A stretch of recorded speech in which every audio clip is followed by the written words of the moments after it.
মুখ্যমন্ত্রীকে আমাদের কৃতজ্ঞতা এবং গৈরিক অভিনন্দন, সংগ্রামী অভিনন্দন জানাবো যে এই যে বিগত সরকারের আমলে মুখ্যমন্ত্রীর সাথে সাক্ষাৎ করা যেত না, আজকে পরিবর্তনের সরকার, জনগণের সরকারের মুখ্যমন্ত্রীর সাথে সাক্ষাৎ করা যায়।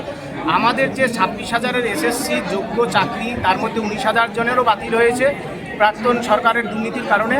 সেই তথ্য ওএমআর প্রকাশের পর সুপ্রিম কোর্টের রায় মেনে কীভাবে চাকরি ফেরানো যায় on the basis of OMR, academic, 5 interview, 5 demonstration, এবং সুপ্রিম কোর্টের যে রায় ছিল ফ্রেশ সিলেকশন হওয়ার কথা সেটা হয়নি। SLST 2 2025-এর সঙ্গে এসএসসি মামলার কোনো সম্পর্ক নেই। সুতরাং আমরা সেই বিষয়ে বলবো, এই পরীক্ষায় ভ্যাকেন্সি কমানো হয়েছে, হাজার হাজার যোগ্য দৃষ্টিহীন শিক্ষিকারা বঞ্চিত হয়েছে, যোগ্য শিক্ষাকর্মীদের 14 মাস ধরে বেতন বন্ধ।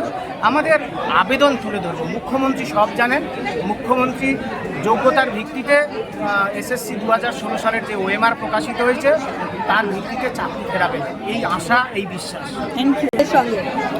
মুখ্যমন্ত্রীর যে প্রাক্তন মুখ্যমন্ত্রী মমতা বন্দ্যোপাধ্যায়, তিনি খুব দাম্ভিক ছিলেন।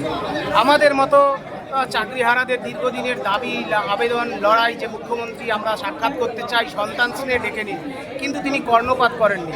তার খেসারতও তাকে রাজনৈতিকভাবে, গণতান্ত্রিকভাবে দিতে হয়েছে। ফলো করুন টাইমস নাও খবর।